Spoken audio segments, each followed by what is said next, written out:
Yo, before I start this video, I want to remind everybody that I have a Twitch. That's the only reason I did not upload yesterday. I streamed for like almost 6 hours yesterday. I was mainly on Siege yesterday, but I played a variety of games. Go follow my Twitch. Growing it. We had a decent amount of views yesterday. I I don't care. Progression is progression, even if it was only like 40 views. Anyways, to the actual video.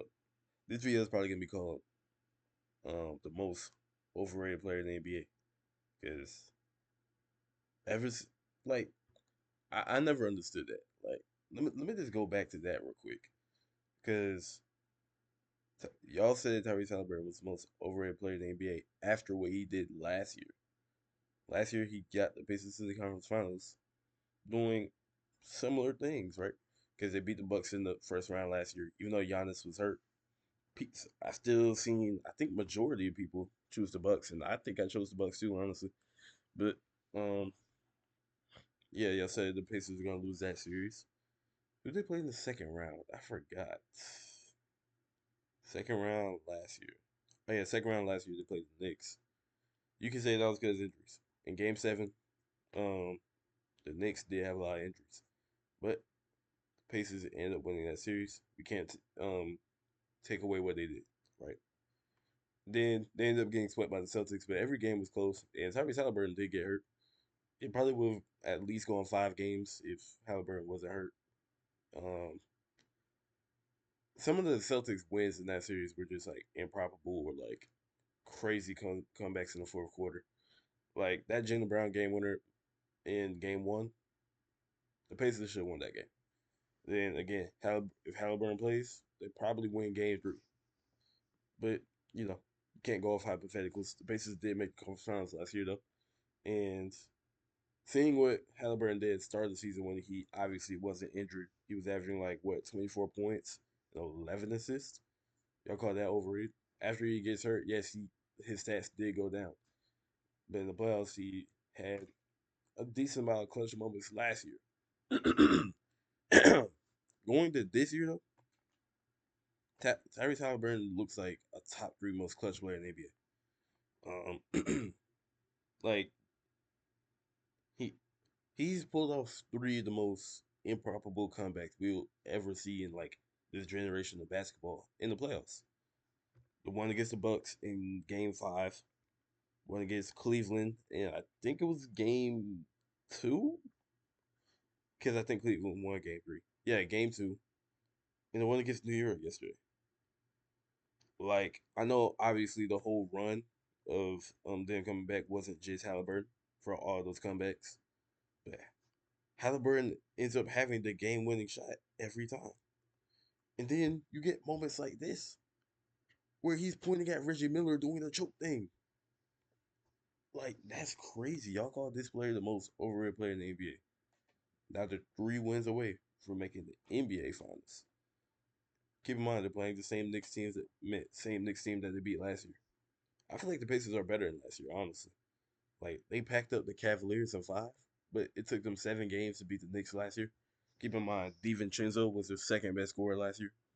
Like I don't know. Before the season started, I had the Pacers.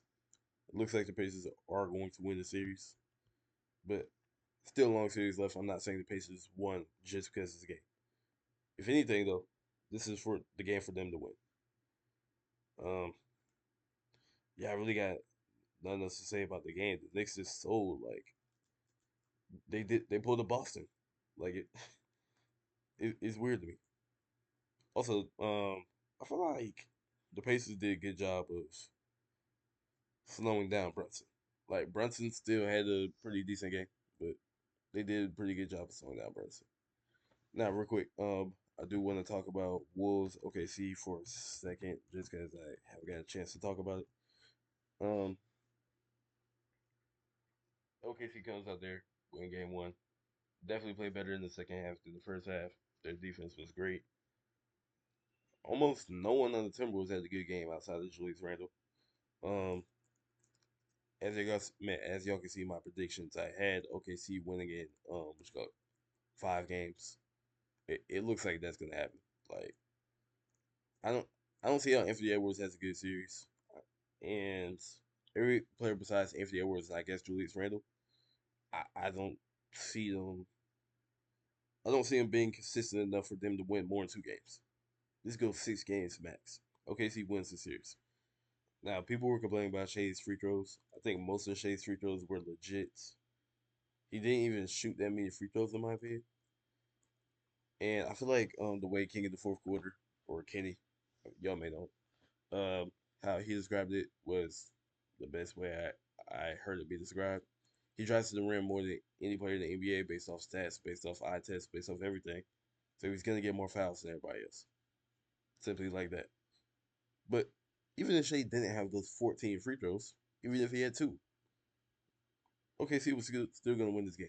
Because first of all, Minnesota shot like 50 threes. That's not their game. Like, let's get that out the way. And then what was I about to say? Oh yeah, they only had 20 points in the paint.